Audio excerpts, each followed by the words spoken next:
A story about superheroes where our perspective follows the villains rather than the capes they're trying to save the world. Let's talk about it.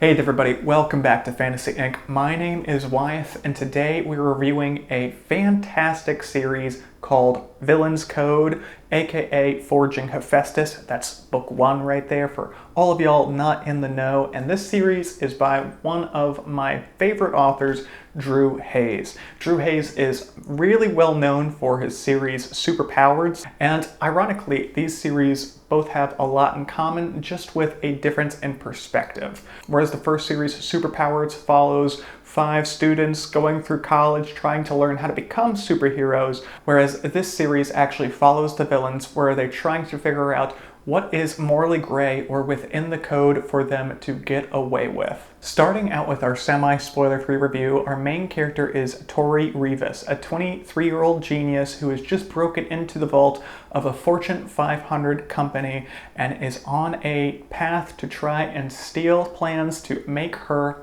future mechanical suits that much better. In this world of capes and villains, she is trying to gather materials and the knowledge so that she can defend herself and her own priorities. That is going all to plan until she finds out she's been set up from the start by the Villains Guild, and she's given a very important question: either join or die. Some might say that's a pretty easy question to answer, though ironically, apparently not everyone goes for the joining.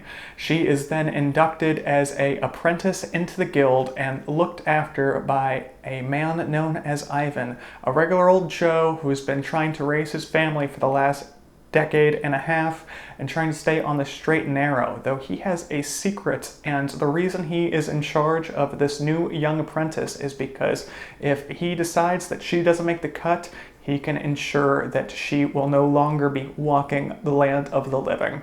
My goodness, this story goes in so many twists and turns. Drew Hayes is a master of blending action and adventure and slice of life. So what we're getting in this series specifically is a young adult trying to find her way in the world and trying to walk a very narrow path where any action she does, any slip up, could result in her not lasting to the next day. Tori Rivas is now tasked with getting through her apprenticeship, following the code, and keeping a secret identity under wraps, and all that entails in about a 3 to 4 week time period. So there is a lot going on here, and it's not just Tori Rivas' perspective. Drew Hayes is a master of sharing the perspective of multiple characters out there, and we definitely get that in this series. We understand her mentors, we understand the perspective of the capes that are trying to save the city, we understand the perspectives of her office mates, and all of them blend to make a phenomenal story so far.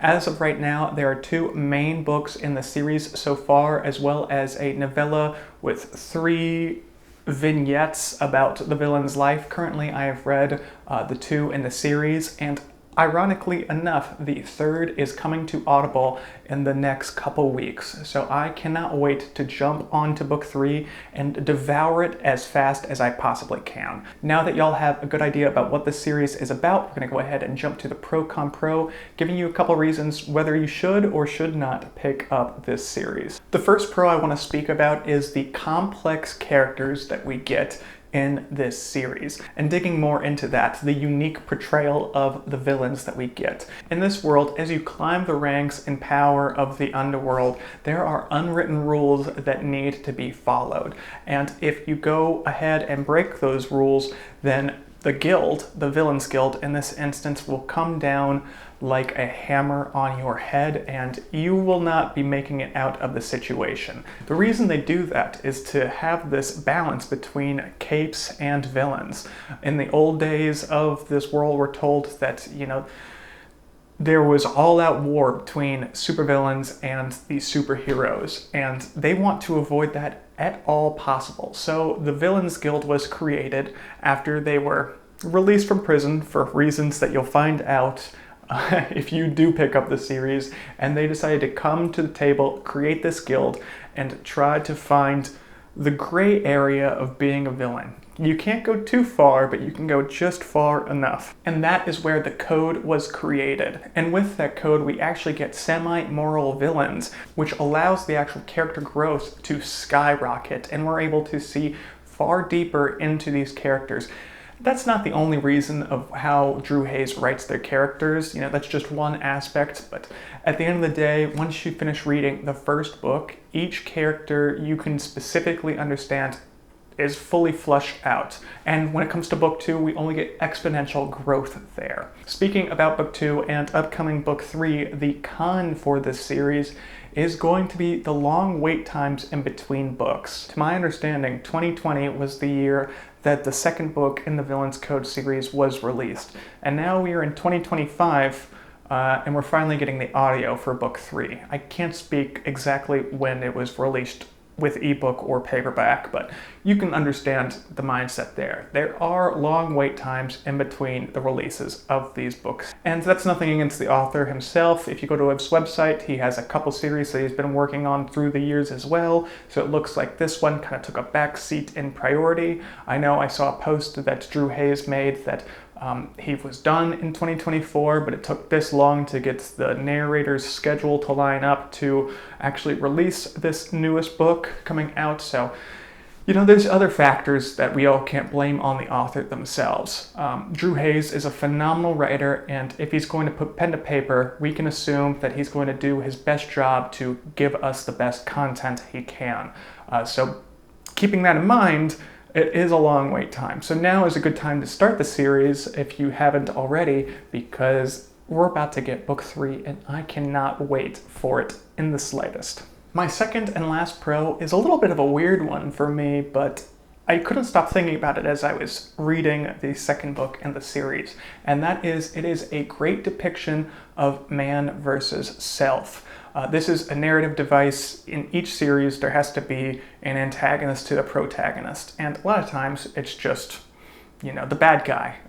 We're in a bit of a situation here where the bad guys are our protagonists, so the capes, you would assume, are the antagonists. And in some cases, you are completely right. That is a bit of a word jumble there, but I think y'all are with me. When it does come to the man versus self, this specifically follows our main character, Tori Rivas, as well as her mentor, Ivan. They are dealing with internal struggles. They are trying to stick to the code. When it comes to Tori Rivas's case, she's trying to figure out what kind of villain is she willing to be? What lines is she not willing to cross, whether it is because of the code or because of her own moral sensibilities? Whether she wants to continue a relationship with a friend who is on their path to becoming a superhero, whether she wants to escape from situations leaving her friends behind, or fellow villains in this case. Where it comes to Ivan, he wants to be a family man, but his past is calling him, and he has the potential to put that to bed with a lot of violence if he so chooses. So there is a lot of inner struggles that these characters are going through that really does add to the story as a whole, and I am all for it. All in all, I love this series so much. I know probably a lot of y'all of my current audience have checked this series on out in the past, but for those of you who have not, it is a must-read, even more so than the series Superpowers, which is one of my top 10 favorites for this type of slice of life action adventure genre. So I highly recommend checking this series specifically out. Now we're gonna go ahead, jump to the deep dive. I'm talking about the spoilers, probably making some predictions, and getting into the details. So join me there if you've already caught up to book 2.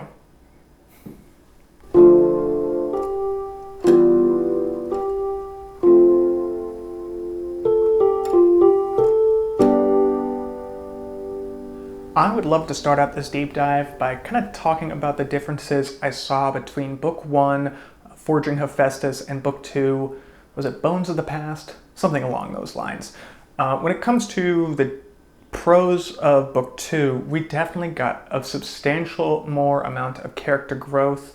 The stage was set for a lot of our main characters here. The foundations were definitely there for a lot of the characters, but in book 2 we got much more of the siding on the house done to keep this terrible analogy going. What I did love about book 1 specifically, though, was the actual antagonists. I thought it was much more stronger antagonists in book 1 than it was book 2, specifically speaking on Apollo and Balaam.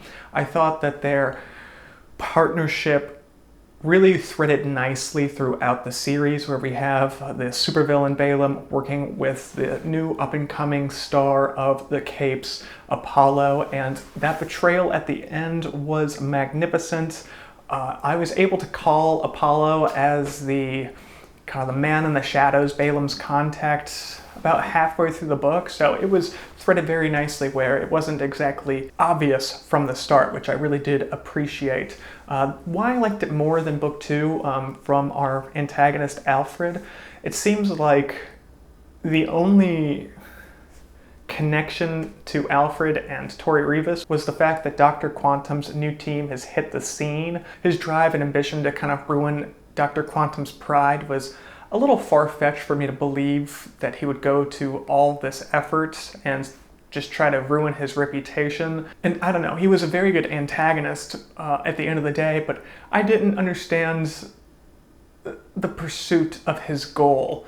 I mean, I get it, but I just thought there could have been more of a driving factor. Whereas Apollo, in the first book, he wanted to create an actual all-out war. He didn't want this guild to be the thorn in his side, and I definitely get that a lot more. When it comes to our main character, Tori, I would love to talk about her struggles with her double life, and this is really shown in book 2 when we get the science centuries and them just totally fumbling the bag. They were not prepared to actually hold down a double life, and getting to see how much effort she puts into hers, following Ivan as an example. She definitely doesn't want to lose it anytime soon, but she is walking a tightrope by having a relationship with so many different supers. It's almost the same amount as she would consider for her villain friends. And she is definitely caught in the middle here, where Tori seems to be going one direction, whereas Hephaestus is going the other. And we get much more of an emphasis on her persona, Tori, than we do her villain career. In the second book, I believe she really only donned the Hephaestus suit. It was either 2 or 3 times, which is understandable at the end of the day. You're only going to wear it when you're doing jobs.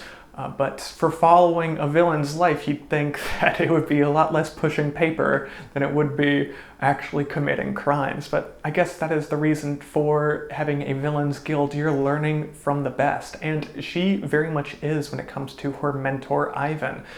Thorax is a man that I would not want to mess with. And for obvious reasons, but it's because he is so in control. The man has held down this identity of Ivan for over 2 decades, basically. And now that he's getting pulled back, he is really digging into keeping this identity secret. That is until his son has kind of put some pieces together. So we'll find out whether or not his son wants to continue the relationship with him. Speaking of relationships, broke my heart at the end of book 2. The fact that Thorax and Lodestar, yes, they can't, be friends or be seen together, but Ivan and Helen having to put their feelings to the side once again was absolutely heartbreaking, even though Ivan was doing, in my opinion, what was best for the world. But yes, Lodestar does have a point. It was not his decision to make. And that's why I really do appreciate Drew Hayes as an author. When a character is disagreeing with another character, it's not just for the sake of disagreement. They always have a very good reasoning as to why they're feeling this way. Drew Hayes is not just going to write down an argument between 2 characters or a difference of opinion just to move the plot forward. He's going to make sure that the characters have reasons of why they are believing what they are believing. And the attention to detail that you have to put in must be enormous. So I do appreciate Drew Hayes taking the time to really flesh out each and every character that we get to see. What I would love to see in book 3, and it's most likely not going to happen, but since Hephaestus has always been covered up in this mechanical suit, Tori's actual ability is unknown to the world other than the guild. So this is a potential idea that the book's already written, so I don't know why I'm saying this, but I would love to see it, the actual powers of her having the ability to utilize her flames to become a superhero and play both sides. That would be absolutely fantastic if they could figure that out. Lodestar would definitely be on her case for still having the Hephaestus alter ego, but she is a forgiving superhero, and I imagine that would lead to some very interesting interactions. I doubt that's how it's going to turn out now that Tori has created her own company of Rivas weapons, or whatever it was called. We're going to get much more of an emphasis on that, especially since she said at the end of book 2 that Hephaestus was kind of taking a break to let the heat die down. And Dr. Quantum is not going to let her get away with the slight that she incurred with that commercial. So we will find out. The book comes out in a couple weeks. I am so excited, and I imagine y'all are as well. So feel free to jump in the comments, tell me your thoughts, tell me y'all's predictions as well, so we can all get as hype as possible for when it does finally release. With all that said, I do appreciate everyone's time today. I hope everyone has an absolutely wonderful rest of their week, and be sure to keep reading.